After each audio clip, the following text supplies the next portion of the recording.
السلام عليكم ورحمة الله وبركاته. إذا وصفة اليوم راح تكون بغرير بعد غياب دام وقت طويل ما طليتش عليكم. إذا اليوم حبيت نطلع عليكم بهذا الفيديو تاع البغرير.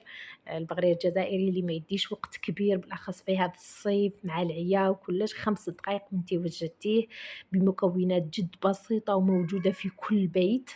هنايا ما عليكِ غير تفرجي الفيديو في الأخير وتنوضي ديريه وتتقهوي بيه أنتيا وعايلتك. إذا شوفوا كيفاه جا مثقب كي الشهدة. شوفوا جا مثقب، جا هايل كيما راكم تشوفوا هنايا، وجا طايب حمر، جا هايل. إذًا كيما راكم تشوفوا هنايا في الصورة راهي توضح كلش. ودركا نبداو بالمقادير، وما نساوش نصلوا على الحبيب عليه أفضل الصلاة والسلام. شوفوا هنايا أنا عندي 2 كيسان تاع سميد يكون رطب، مع كاس تاع فرينة، ونضيف لهم ملعقة تاع خميرة فورية ولا خميرة الخبز، مع ملعقة أيضًا تاع سكر. ملعقة قهوة، أنا ما كثرتش بزاف، درت فقط ملعقة قهوة. هنايا السكر هو اللي يساعدنا يعطينا هذاك الإحمرار ولا الطبقة هذيك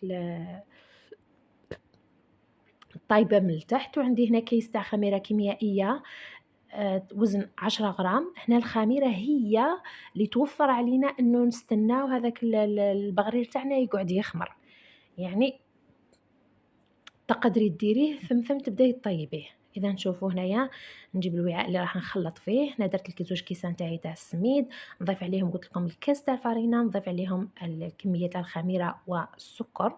وهنايا الكيس تاع الخميره كيميائيه ما نضيفوش هنايا دركا، نضيفو من بعد في الاخير. عندي هنايا ملعقه قهوه تاع ملح. هنا الملح حسب ذوقكم، كاين ملح اللي مركز بزاف وكاين ملح خفيف. انا هنا الملح تاعي شويه خفيف، درت ملعقه مملوءه، تقدروا تنقصوه. هنا نخلط جميع المكونات مع بعضهم قبل ما نضيف الماء، نخلطهم مليح كما راكم تشوفوا باش تندمج هذيك الفرينه والخميره والسميد وكلش. بعد ما يندمجوا نروح نجيب الماء، كميه الماء شوفوا هنايا درت قلت لكم 3 كميه تاع فرينه وسميد. هنايا عندي 3 كيسان تاع الماء ونصف، 3 كيسان ونصف. اذا لحت 3 كيسان وزدت لهم النصف. هنا الماء يكون دافي، مش شرط يكون دفيتوه ولا، لأنه كما تعرفوا بطبيعة الحال رانا في فصل الصيف والماء يكون سخون. إذا تقدري تستعملي الماء تاع الحنفية. وفي فصل الشتاء الماء أكيد راح يكون بارد، إذا ندفيوه. إذا دركا في هذا الفصل ما تدفي الماء ما والو، يعني تقدري تلوحي ديريكتومون الماء. نخلط الجميع المكونات، نخلطهم مليح بالفوي، ومن بعد نجيب الميكسور ونبدا نميكسي فيهم لمده 5 دقائق هكاك ولا 3 دقائق، يعني حسب الميكسور تاعك، وتشوفي انت القوام اللي لحقتي ليه. مهم تحسي انه الخليط تاعك يعني تخلط مليح. بعد ما نخلط هنايا الخليط مليح نضيف عليه هذيك الخميرة الكيميائية، ونضيف عليه المكون السري اللي يخلي لنا البغرير تاعنا يجي ما نقدرش نوصف لكم. يعني المكون أنا عندي ذاك المكون السحري نديروه في كلش، هو اللي يعطي الهشاشة ويعطي حتى الخفة. شوفوا هنايا نخلط قلت لكم جميع المكونات بعد ما ضفت الكيس تاع الخميرة الكيميائية، نخلطهم مليح كما راكم تشوفوا. ومن بعد في الأخير تشوفوا واش راح نضيف.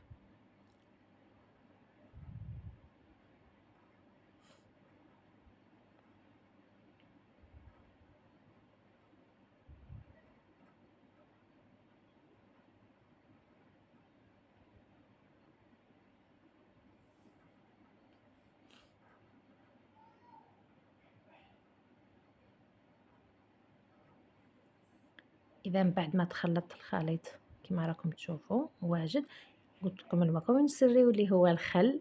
نضيف هنا 2 ملاعق تاع قهوة ولا ملعقة أكل، نروح نخلطهم مليح ونخلي الخليط تاعي على جنب.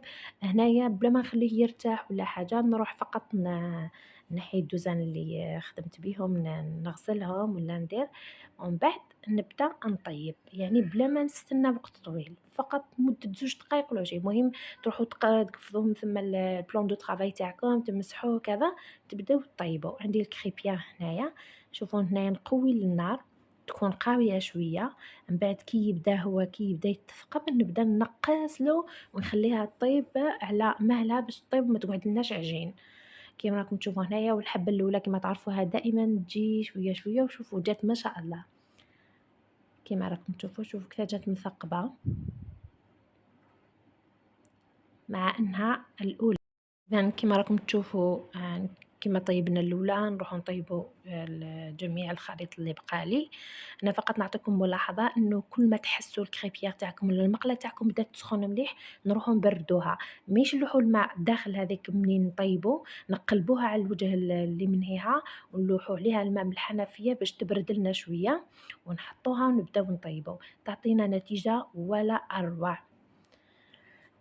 هنايا بعد ما كملت جميع الحبات تاعي تاع البغارير كيما راكم تشوفوا، يعني صدقوني جا هايل. هنايا والله الفوطو ما مدتش حقه كيما يلزم، شوفوا كيف جا مثقب. إذا هاو في الأخير بعد ما كملتهم شوفوا كيف جا هايل. إذا إذا عجبتكم الوصفة ما عليكم غير تجربوها وتخليوا لي تعليق وتقولوا لي رايكم، وتشتركوا، واللي ما اشتركش في القناة يشترك في القناة ويبارطاجي مع أحبابه، وتخليوا لي جيم وتعليق شباب أكيد، ونقول لكم إلى اللقاء في فيديو جديد وفي وصفة جديدة إن شاء الله.